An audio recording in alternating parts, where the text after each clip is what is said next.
Unveiling the Earth's hidden layers, exploring the intricate relationship between plate tectonics and the layers of the Earth. The Earth, our home, is a complex and fascinating planet with many hidden layers beneath its surface. These layers, known as the Earth's crust, mantle, and core, play a crucial role in shaping our planet's geological features and processes. In this article, we will delve into the intricate relationship between plate tectonics and the layers of the Earth's crust, shedding light on the remarkable forces that have shaped our world.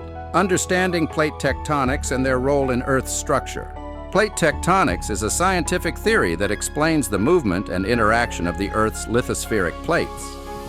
These plates, which are large chunks of the Earth's crust, are constantly shifting and colliding with one another. This movement is driven by the convective currents in the underlying asthenosphere, a semi-fluid layer of the Earth's mantle. The theory of plate tectonics helps us understand the formation of mountains, the occurrence of earthquakes and volcanic activity, and the distribution of continents and oceans.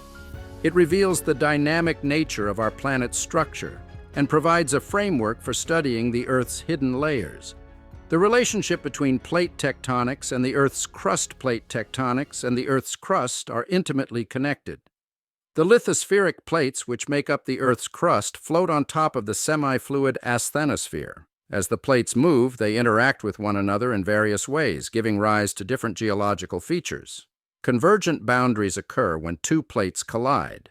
This collision can result in the formation of mountains, such as the Himalayas, as well as the creation of deep ocean trenches. Divergent boundaries, on the other hand, happen when two plates move away from each other. This process leads to the formation of mid-ocean ridges and rift valleys. Transform boundaries occur when two plates slide past one another horizontally. This type of plate interaction often causes earthquakes, as the plates get stuck and then release accumulated stress in sudden bursts. The famous San Andreas Fault in California is an example of a transform boundary, exploring the names and characteristics of the Earth's crust movements.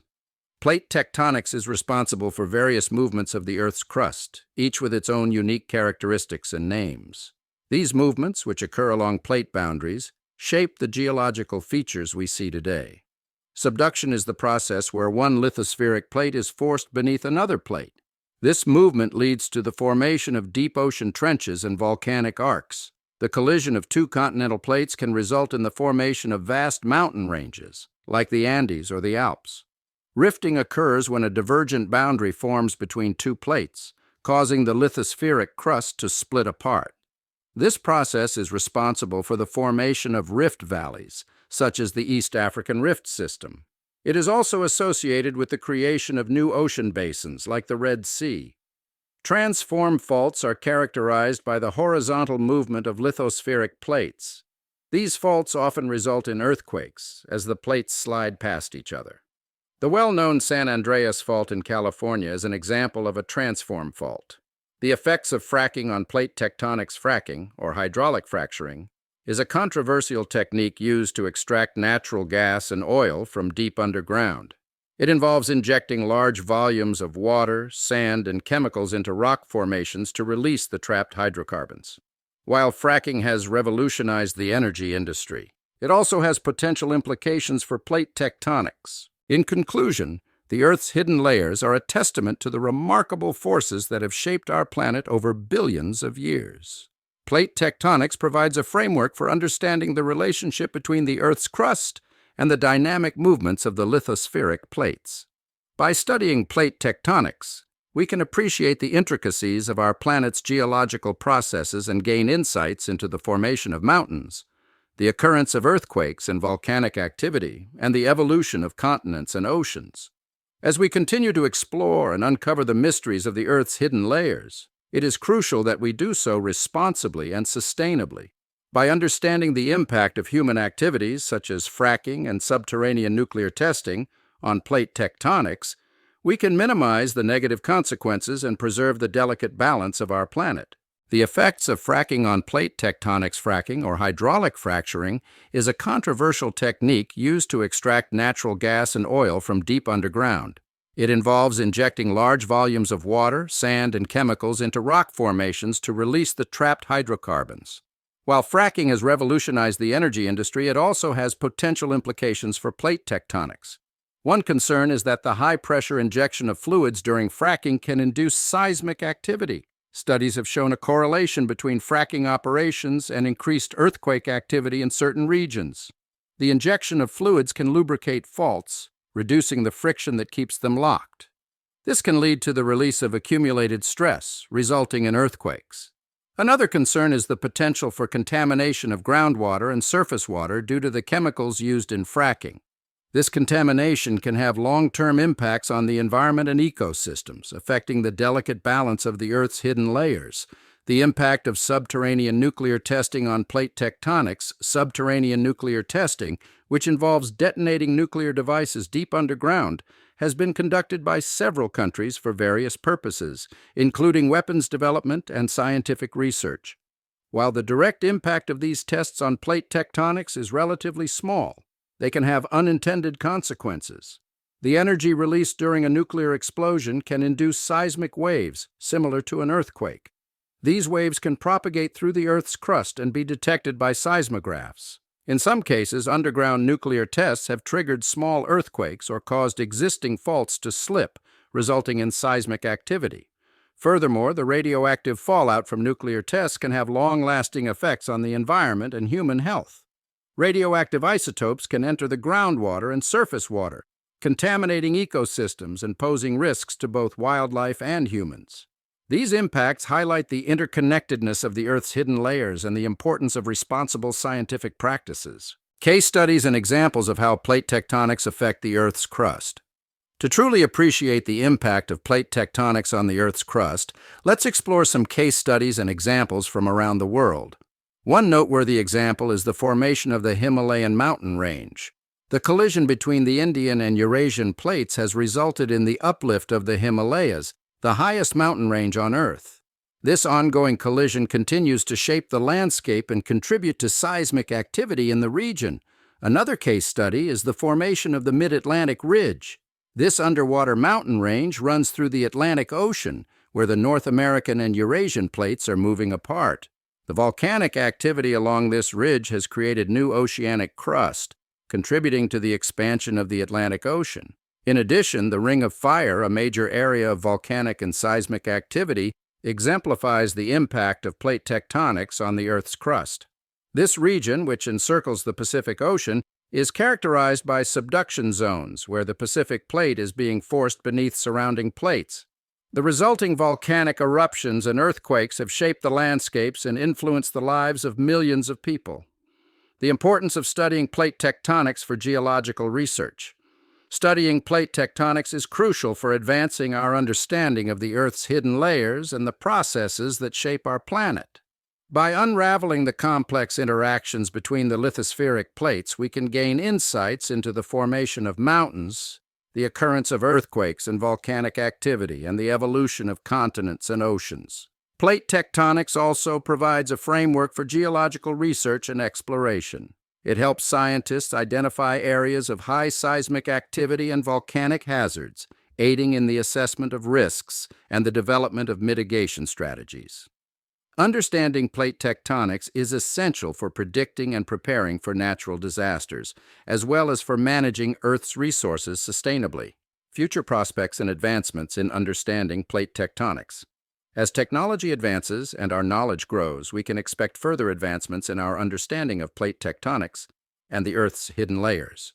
With the development of more sophisticated instruments and computational models, scientists can delve deeper into the mechanisms driving plate movements and explore the intricate details of the Earth's crust. Remote sensing techniques such as satellite imagery and geodetic measurements provide valuable data for monitoring plate motions and deformation. Additionally, advances in seismic imaging and tomography allow scientists to create detailed images of the Earth's interior, helping to refine our understanding of plate boundaries and the underlying dynamics. The integration of multidisciplinary approaches, including geology, geophysics, geochemistry, and computer modeling, will continue to enhance our understanding of plate tectonics. By combining data from different sources and disciplines, scientists can unravel the complexities of the Earth's hidden layers and gain new insights into the processes that have shaped our planet. Conclusion: appreciating the complexity of the Earth's hidden layers through plate tectonics. Earthquakes triggered by natural gas industry fracking operations near BC Hydro's troubled Site C dam construction project are far greater in number than previously thought, raising troubling questions about whether they are adding to the already formidable geotechnical challenges at the site. Not only are more earthquakes occurring in proximity to the costliest public infrastructure project in British Columbia's history, but many of the fracking-induced tremors, including one that shook the ground so hard 2 years ago at Site C that workers were ordered to evacuate, are occurring in a fault-riddled zone to the south of the dam that geoscientists have warned can become quickly unstable during fracking operations.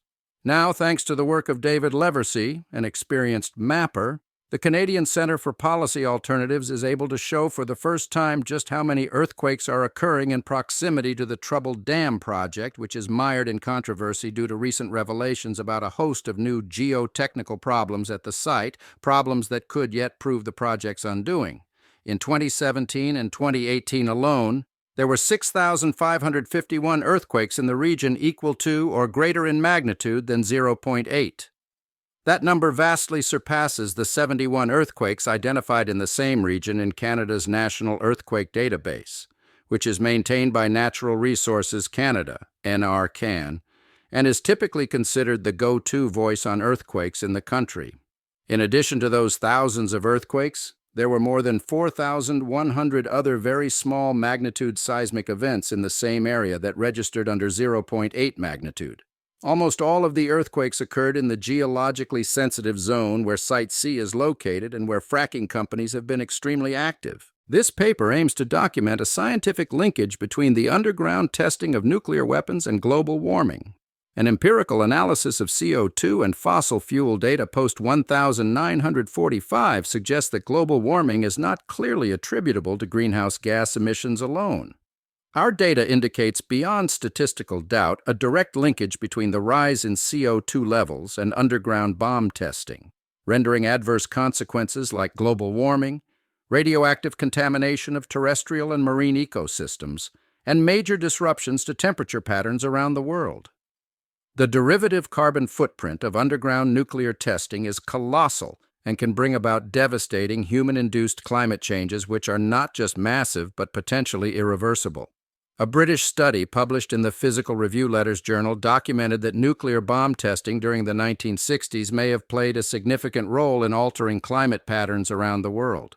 The study concluded that nuclear bomb testing during the Cold War caused large-scale radioactive fallouts up to several thousand miles from the testing sites. This fallout altered the rainfall distribution patterns and increased the cloud thickness, thereby leading to global warming and irregular temperature distributions. El Said, 2020, Daily News Egypt, 2021. While the consequences of radioactive fallouts have been documented by researchers from time to time, one significant byproduct of the energy emission of nuclear tests has largely been overlooked by the environmental academia. The energy byproduct in question is CO2, carbon dioxide. A significant amount of carbon dioxide can be disgorged from the energy released by explosions of nuclear testing.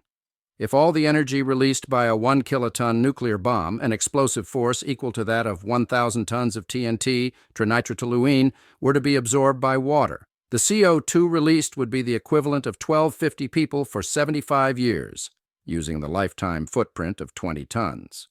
In 1971, a 5-megaton explosion was detonated more than a mile below remote windswept Amchitka Island in Alaska, Weintz, 2017. It was the most powerful underground bomb test conducted by the U.S. to date, or perhaps by any nation on the face of the planet. This notorious explosion was 250 times more powerful than the bomb dropped on Hiroshima.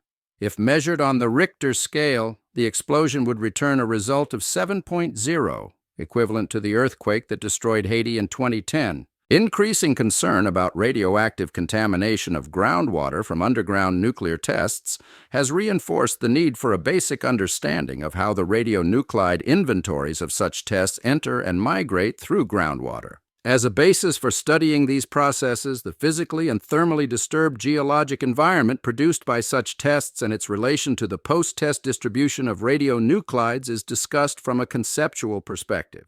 These concepts are used to support the development of a reactive transport model to evaluate the nature and extent of radionuclide contamination within alluvium surrounding a specific underground nuclear test at the Nevada Test Site, NTS. In 1962, Linus Pauling won the Nobel Peace Prize for his campaign to stop atmospheric testing. The U.S. government signed a treaty with USSR outlawing atmospheric testing and testing in space and underwater, in part because they believed that they could learn what they needed about new designs with underground testing. Since climate is still changing, and most of the change, except for global warming, is not clearly attributable to greenhouse gases, I sometimes jokingly remind people of the explanation for climate change of the 1950s. Since the variability of the weather was attributed to atmospheric testing, my joke is that the current variability must be due to the atmospheric test ban.